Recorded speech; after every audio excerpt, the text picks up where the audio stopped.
Nabi SAW menjanjikan siapa yang sholat duha 4 rakaat, kata Nabi SAW dalam hadis, Allah berfirman, hai anak Adam, ruku untukku 4 rakaat di awal pagi.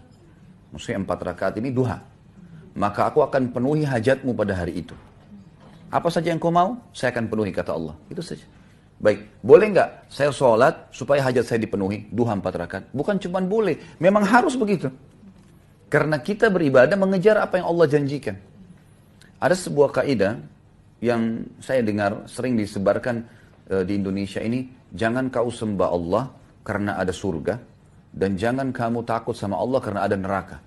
Ini secara zahirnya seakan-akan benar, padahal ini salah ini.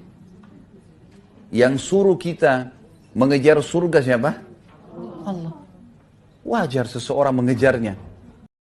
Di antara keistimewaan salat sunnah adalah salat sunnah menambal kekurangan-kekurangan salat fardu. Dalam hadis awwalu ma yuhasabu bihil abdu min amalihi as-salat.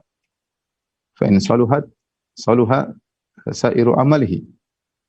Wa in fasudat ya fasudat sairu amalihi ya. Kata Nabi SAW, jika amal yang pertama kali dihisab oleh Allah pada hari kiamat kelak adalah salat. Kalau salat baik, maka yang lain juga baik. Kalau salat buruk, yang lain juga buruk. Ya. Maka yang pertama diperiksa oleh Allah dari amalan-amalan saleh adalah salat. Nah, bagaimana proses Allah memeriksa salat? Diperiksa salat fardunya. Malaikat suruh periksa oleh Allah Subhanahu wa taala, sudah tahu semua, cuma Allah ingin menampakkan.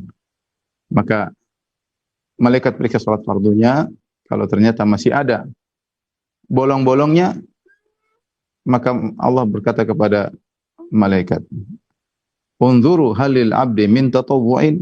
Lihatlah wahai para malaikat, apakah hambaku ini punya salat-salat sunnah? Ya. Buat apa salat-salat sunnah? Diperiksa untuk menambal salat fardunya kalau ada kekurangan. Mungkin kurang khusyuk, pikiran kemana-mana, atau sunnahnya kurang dikerjakan, dan yang lainnya. Jadi, dengan adanya salat-salat sunnah, maka amal salat seseorang semakin hebat, dan ini berpengaruh tentang penilaian hisab amal-amal yang lainnya. Saat sholat sendiri, seberapa keraskah suara yang dikeluarkan? Yang pertama, Nabi SAW pernah dia sholat malam itu dikeraskan suaranya, pernah dilembutkan suaranya, karena menjaharkan, karena mensirkan. Ya, kalau sholat sirriyah, yaitu maka dia sir.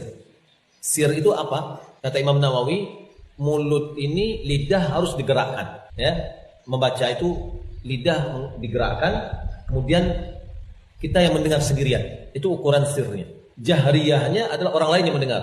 Ada yang terlalu keras sampai keluar dari rumahnya, ada yang tidak. Ya, maka Nabi SAW dalam hadis yang sahih menegur Abu Bakar dan Umar karena bertentangan. Ini terlalu lembek sekali, yang ini terlalu keras. Di antara bacaan yang sedang itu adalah bacaan orang dalam kamarnya.